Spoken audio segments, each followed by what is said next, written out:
Mr. McNamara was an asshole.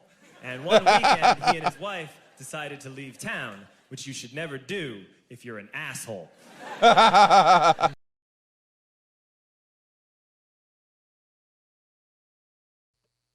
Welcome back to another Jason Reacts video. I'm Jason. I react to videos on YouTube. As you can see, we're reacting to The One Thing by John Mulaney. I've been doing a lot of John Mulaney lately. Dude's really funny. People keep suggesting stuff that I haven't seen because I haven't seen a lot of his. So it's been really great. And this one was recommended by a listener. And if you want to recommend something for me to listen to, just leave it down in the comments below. And I'll get to it as soon as I can. If you like this video, give it a like. If you like what I do, subscribe to the channel. And without further ado, let's get into the video. Another story I heard about myself. This one happened in high school. We had this teacher in high school whose kid went to our high school. His name was Mr. McNamara, and his son, Jake McNamara, went to our high school. He was a sophomore when I was a senior, so he was 2 years behind me.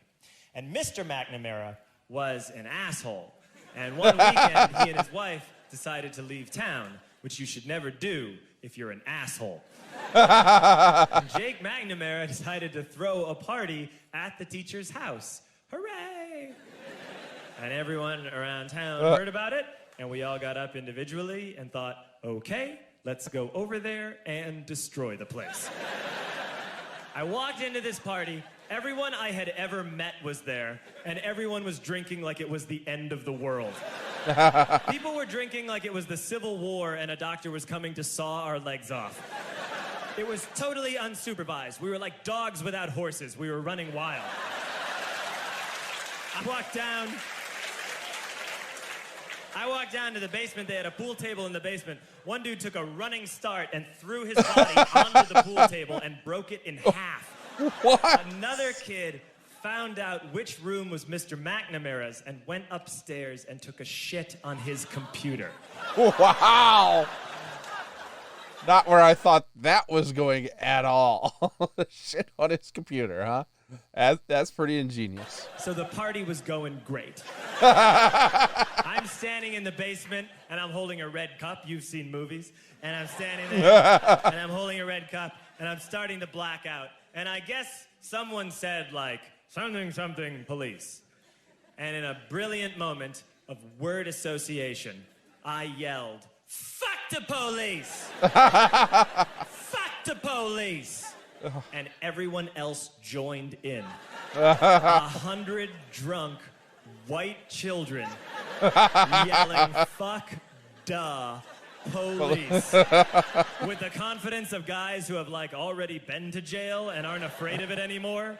You know, that like, I serve my nickel, you come and take me confidence. White children.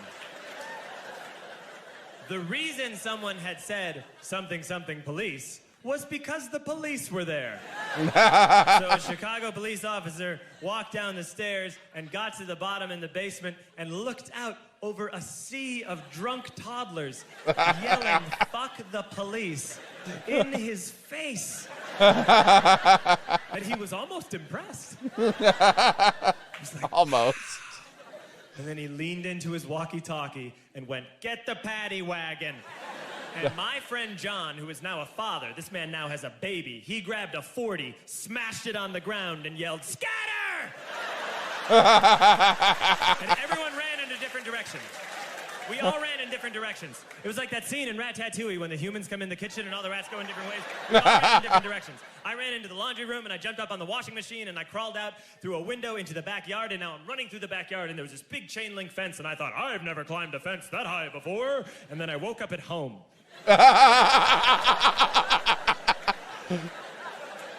On Monday, I went to school because that's what we did back then.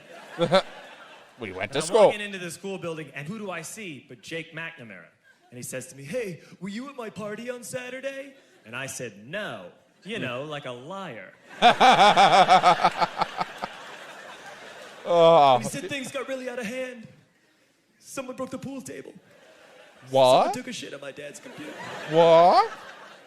But the worst thing, he says, the worst thing is that someone stole these old antique photos of my grandmother, and my parents are freaking out about it.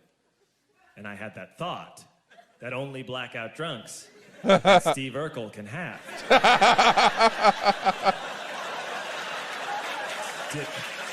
Did I do that? Did I do that? Oh. I figured no, I wouldn't have done that. But I was never sure until 2 years later.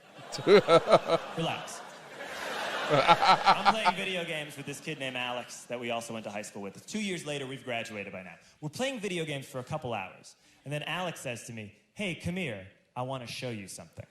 And he takes me into his bedroom. And then he takes me into a side room off of his bedroom. Never a good thing to have. He shows me a tiny room that is covered wall to wall in stolen antique photos from different people's parties over the years. That's a pretty strange thing to steal. And I said, why? Yeah, exactly. Why do you do this? And Alex said, because it's the one thing you can't replace. Black Box One. All right, so that's pretty much the end of the video. I'm not going to waste time with the ad here, at least while I'm recording. But John Mulaney always delivers. Very good point by the kid Alex, by the way. If you're going to steal something at a party, steal a photograph that's just irreplaceable. Interesting idea. Wouldn't actually do that. Wouldn't ever recommend actually doing that. But obviously laughed as hard as I've laughed at anything in a while there, particularly for as short as it was. So if you like this video, go ahead and give it a like. If you like what I'm doing, go ahead and give us subscribe to the channel. And leave down in the comments anything you'd like to see me react to next. And until next time, peace out.